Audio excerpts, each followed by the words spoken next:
In 761 CE, a scholar named Abd al-Qawi al-Mundiri records something extraordinary. Abu Huraira, companion of the Prophet, transmits a hadith, a saying traced back through an unbroken chain of witnesses. It describes an angel.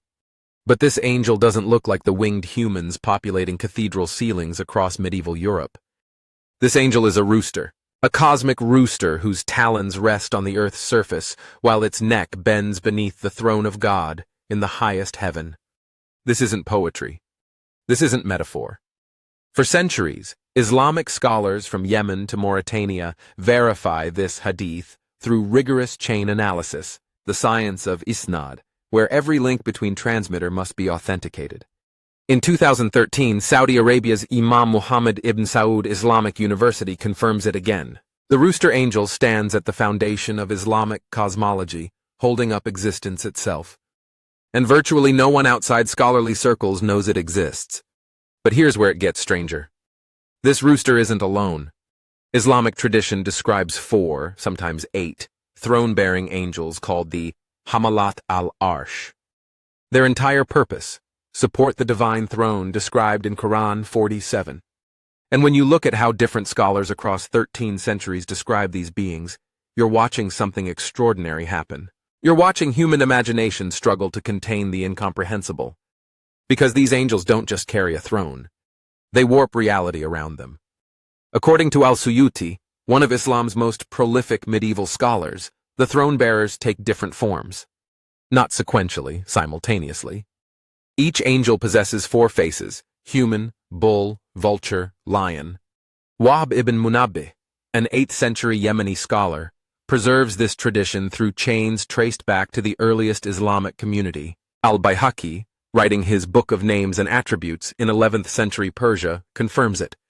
4 faces per angel. 4 angels in total until Judgment Day. Then they multiply to 8. Now pause. Because anyone familiar with Ezekiel 1:10 from the Hebrew Bible just experienced déjà vu. 6 centuries before Islam, the prophet Ezekiel describes his vision by the Chebar River. 4 living creatures, each with 4 faces: human, lion, ox, eagle. These creatures support a throne of sapphire, and above it sits a figure of divine glory. The cherubim, Judaism's throne guardians. The match is too precise to ignore. And the eagle becomes the vulture, the ox becomes a bull. But the pattern holds. The same 4-fold combination. The same cosmic architecture. Either these traditions share a common ancestor lost to history, or something about this specific symbolic grammar worked. It communicated the uncommunicable across cultures that would later define themselves against each other. But Islamic tradition doesn't stop at Ezekiel's blueprint. It scales it. Ibn Abi al-Iz, 14th century commentator on Islamic creed, quotes a hadith transmitted by Abu Dawud al-Sijistani. The distance from a throne-bearer's earlobe to its shoulder requires 700 years of travel. Not human years walking, 7 centuries at whatever speed the cosmos permits. These are beings whose bodies measure in ages. One shoulder width contains empires rising and falling, civilizations born and forgotten. This creates a perceptual problem. How do you visualize a creature whose earlobe to shoulder span dwarfs recorded history? You can't. The description breaks visualization, forces the mind into a kind of cognitive vertigo. Which might be precisely the point. These aren't meant to be seen. They're meant to evoke scale. To remind humans that the architecture of creation operates at dimensions the brain cannot process. And then the traditions splinter. Some sources describe these angels with 4 wings. Others say 6, matching the seraphim of Isaiah 6:2, those angels attending God's throne in Jerusalem's temple, each with 6 wings for covering and flight. Al-Suyuti reports simply 4 wings. But other hadiths expand the anatomy.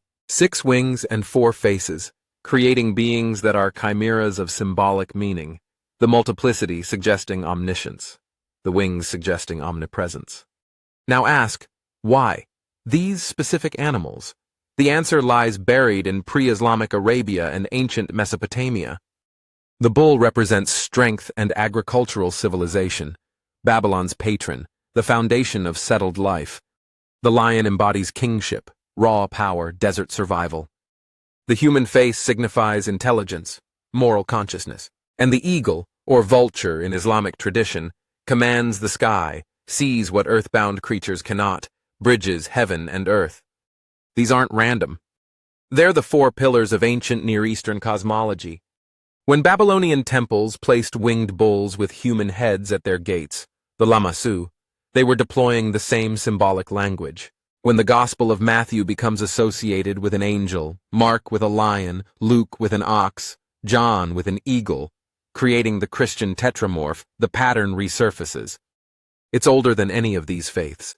It's the grammar of sacred power developed over millennia in the river valleys of Mesopotamia and carried outward through trade routes, conquests, exiles. But Islamic tradition makes a distinctive move. According to multiple sources, these four throne-bearers emerge from four different elements. Light, fire. Water, mercy. Not earth, mercy. One angel is born from compassion itself, given physical form to support the throne. This isn't Greek elemental theory transplanted into theology. This is something more radical. The suggestion that abstract qualities, mercy, light, are as fundamental to the structure of reality as water and fire. That the universe rests on ethical foundations made physical. And then Quran 69:17 shifts everything. On the day of resurrection, 8 angels will bear the throne. The number doubles. Some scholars suggest this represents cosmic expansion. Creation reaches its completion, requires more bearers. Others see hierarchical promotion. 4 angels prove their fidelity through eons, earn the privilege of companionship. Still others interpret mathematically.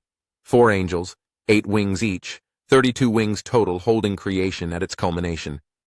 But in 2015, scholar Stephen Berge translates Al-Suyuti's Al-Habaik fi Akbar al-Malik, the treatises on information concerning angels, and finds something unexpected.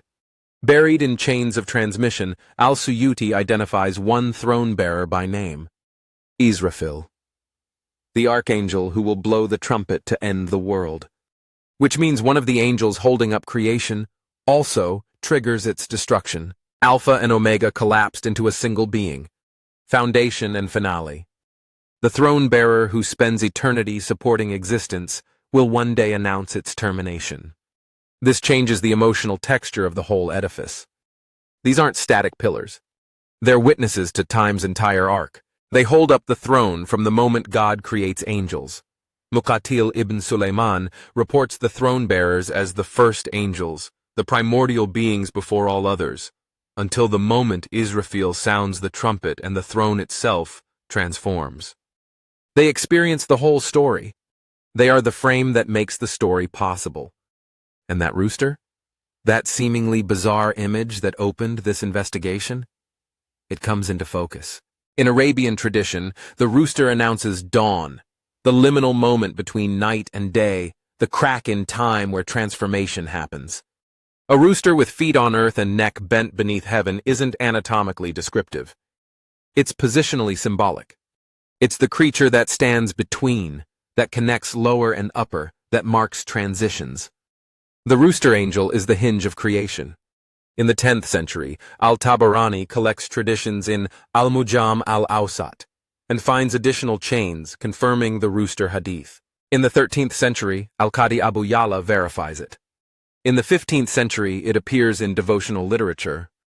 By the 20th, Muhammad Nasruddin al-Albani, one of modern Islam's most stringent hadith authenticators, includes it in Silsilat al-Ahadith as-Sahiha, his collection of verified sound traditions. The rooster endures. 15 centuries of scholarly scrutiny, and it remains. Not metaphor, cosmology, but step back further. Look at this through the lens of artistic evolution. In early Islamic art, depictions of angels remain rare. Aniconism discourages representation of celestial beings. But in Persian manuscripts from the 14th century onward, angels begin appearing in Miraj narratives, Muhammad's night journey through the heavens. They're humanoid, beautiful, winged. No roosters. No four-faced chimeras. The textual tradition preserves what visual tradition cannot or will not render. Compare this to Christian art's trajectory. Byzantine mosaics in Ravenna, 6th century. angels as imperial courtiers in white robes, subtly winged. By the 9th century, Carolingian manuscripts, angels more explicitly avian, peacock feathers suggesting paradise. By the 13th century, Gothic cathedrals, angels everywhere, carved in stone, painted on wood, blazing in stained glass, humanized, domesticated, made comprehensible. And those four-faced cherubim from Ezekiel, quietly separated into the 4 gospel symbols. The ox for Luke here, the eagle for John there. The incomprehensible made tasteful. Islamic tradition keeps the incomprehensible intact. In text, at least. Al-Suyuti and Ibn Abbas and Wahb ibn Munabbih don't sand down the edges. The 4 faces stay together. The 700-year earlobe stays. The rooster's feet stay pressed to earth. These descriptions aren't meant to comfort. They're meant to dwarf. Which brings us to Judgment Day. Ibn Abbas, cousin of the Prophet, foundational Quranic commentator, says the 4 become 8 then. But why? One possibility, the 4 elements, light, fire, water, mercy, require 4 more to contain the intensity of creation in dissolution. The throne doesn't just continue existing at the apocalypse. It transforms. It becomes the seat of judgment, where every human action gets weighed. That requires more bearers, more strength, more witness. Another possibility? Symmetry. Islam places enormous theological weight on symmetry, on pairs and doublings. 7 heavens, 7 earths. 2 angels recording each person's deeds. The Quran itself structured in mirrored verses. 4 throne bearers at creation, 8 at culmination. The doubling signifies completion, cosmic bookends. And here's the twist that connects it all. These beings, these throne bearers described across centuries with 4 faces and impossible scale, they map onto Jewish cherubim, onto Christian seraphim, onto Mesopotamian lamassu. Cornelia Schuck, in her 1996 study Die Träger des Gottesthrones, traces the German scholarship on this. Bruno Becchio's Encyclopedia of World Religions notes the parallels. Every major Abrahamic faith preserves some version of these multi-formed, throne-attending, reality-bearing entities. They predate the faiths that claim them. They're older than Judaism, older than Christianity, older than Islam. They come from somewhere in the Bronze Age collapse, in the cultural blending zones of ancient Mesopotamia, where Akkadian and Sumerian and Canaanite and Egyptian mythologies collided and cross-pollinated. And each successor tradition, Jewish, Christian, Muslim, inherits them and tries to make sense of them within new theological frameworks. But Islam does something unique. It authenticates them. It subjects them to isnad, the historical critical method applied to oral transmission. It says, these descriptions trace back through verifiable chains to the earliest community. They're not legend. They're testified cosmology. Al-Albani in the 20th century applies forensic rigor to hadith authentication, examining transmitter reliability, checking for breaks in chains, cross-referencing parallel reports. The throne bearers survive that scrutiny. Which means for traditional Islamic epistemology, they're real. Now consider what that means in practice. For a believer accepting hadith authentication, the cosmos is currently held up by 4 angels with the combined faces of humanity, animal power, scavenging patience, and royal authority. One of those angels will someday blow a trumpet. And at that moment, 4 more angels will join them, doubling the support structure as reality reaches crescendo. This isn't ancient history. This is active cosmology. When a Muslim performs salat, ritual prayer, 5 times daily, they're orienting toward Mecca, toward the Kaaba, toward the earthly reflection of the heavenly throne.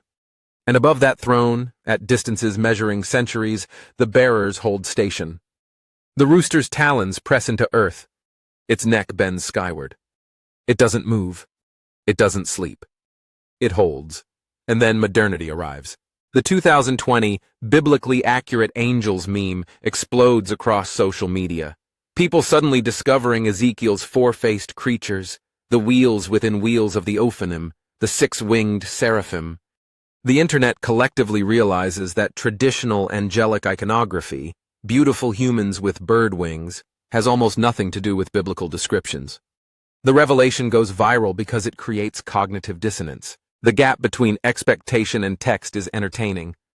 But Islamic tradition never lost that strangeness. It preserved it. The rooster angel, the 700-year earlobe, the four-faced throne-bearers, they stay weird. They stay cosmically oversized. They resist domestication. And maybe that preservation tells us something about different approaches to sacred mystery.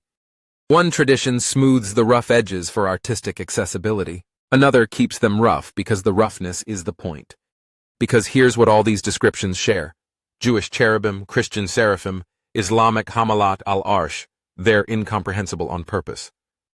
They exist at the boundary where language fails. When Ezekiel sees the cherubim, he stammers through similes. The appearance of the likeness of the glory of the Lord. Not the thing itself, the appearance of the likeness. 2 layers of remove because direct description is impossible.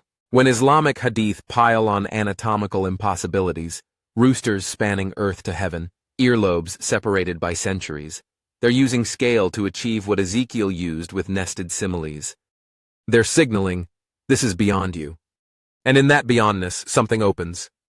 Not understanding, awe. The recognition that creation operates on architecture the human mind can't hold. That before you speak, before you think, before you existed, something unimaginable was already there. Holding, witnessing. Attending the throne. The throne bearers don't need you to understand them. They've been doing their job since before language existed. They'll continue after the trumpet sounds. They're the ultimate cosmic civil servants, never resting, never celebrated, never even seen, except by prophets in vision states. Just holding. Eternally. 4 faces watching all directions. Wings covering what shouldn't be exposed. Legs planted. Necks bent beneath weight. And if Ibn Abbas is right, if Israfil truly stands among them, then one of those bearers experiences the full paradox, holding up the throne from creation's beginning while carrying the trumpet that ends it. Supporting and destroying. Maintaining and terminating. The angel who embodies the universe's fundamental duality, that what sustains you also limits you, that what gives life also takes it, that the frame that makes existence possible also defines when existence concludes. This is what theology looks like when it refuses easy answers, when it preserves contradictions and impossibilities because reality itself contains contradictions and impossibilities. When it says, the foundation of everything is a rooster and also a 4-faced chimera, and also an elemental being born from mercy. All of it true. All of it testified. All of it holding the throne while you read these words, while you sleep, while civilizations rise and collapse and leave no trace except in the memory of beings whose earlobes span centuries. So next time you see an angel depicted as a beautiful human with swan wings, remember, somewhere in the textual tradition, there's a rooster. And that rooster's feet are on your ground. And its neck reaches higher than your imagination permits. And it's not moving. It's just holding. Like it has since the beginning. Like it will until the trumpet sounds. 4 faces watching, 8 on the final day. Mercy made structural.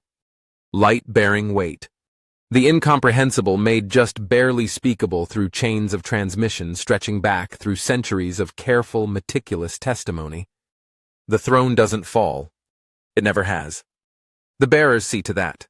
And they see everything else too. Past, present, future, the whole story from all angles simultaneously. 4 faces. All directions. No blind spots. Just eternal, patient cosmic work, holding up God's seat while the universe unfolds beneath them, while humans build and destroy and argue and pray and forget and remember and never, not once, look up far enough to see the rooster's neck bending under the weight of heaven.